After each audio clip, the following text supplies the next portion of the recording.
AM 560. The Answer. You know, it's fascinating when you look back at the Enigma fraud married to that Bigfoot broad and his big library, Godzilla butt plug, North Korean guard tower. It's fascinating the more you look back at who he was. And I'll never forget, one of the first times, Squirrel, a friend of mine said, you know, we should get involved with this Jack Ryan candidate. And you saw the guy, he was an incredible human being, man. Wow. And you saw the scandal of the crooked, and I mean crooked, Democrat judge that opened up the sealed divorce records and the slander and the rest of it. I still never believed that many people were dumb enough to not know who Barack Obama was and how he even got in that position. And then you figure out he was all tied to those first word scumbags, those step and fetch morons, making his car payment. How you doing? Half-ass gangsters. Thought they were in with the struggle, so they got in on the whole thing with Bobby Rush and all the Democrats, and then they partnered with the Irish short in the pants mafia. But that still wasn't enough to get this idiot on the ballot, Squirrel. The 2008 race, Democratic operatives in Indiana were convicted of faking signatures on the presidential petitions that put then Senator Barack Obama and Hillary Clinton on the ballot. So many signatures were phony that authorities said the president may not have actually had enough signatures to qualify for the primary ballot. Details. Not one rat, moron, scumbag, low-life Democrat cares. They just wanted to get their beak wet. That's it. Just get your little beak wet. Is there something in it for me? I don't give a rip. Citizen, no citizen. Signatures, no citizen. Signatures. Win the election, steal the election.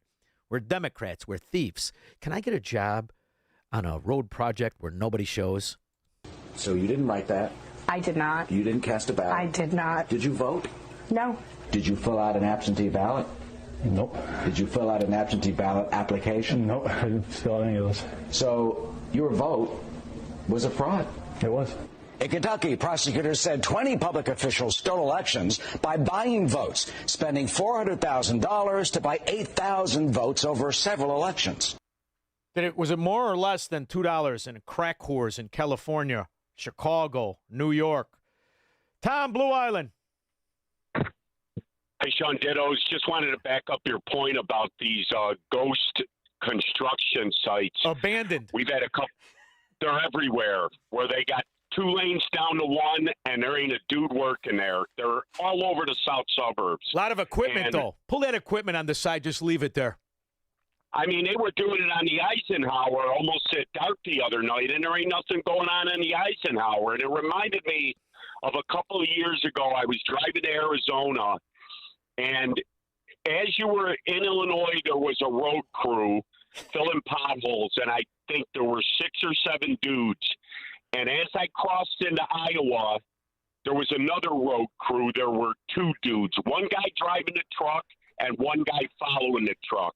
6 dudes less doing the exact same job. Yeah, Tom, listen, man, I'll tell you the truth. When you would see on Route 83 and you see the state guys cut the grass on 83 in St. Charles, Squirrel, the grass was no bigger than the studio. They'd have 4 trucks out there, 3 lawnmowers, a bunch of guys standing around. Not one of them thinner than my attorney. 380 pounds of free legal advice. He was like Jane Fonda in that crew of state workers. How you doing? Don't worry about the pension. You guys are all in on the same scams. But I'll tell you what, never once appealed to me, Squirrel. You know why? I'd rather be broke with honesty and character than a Democrat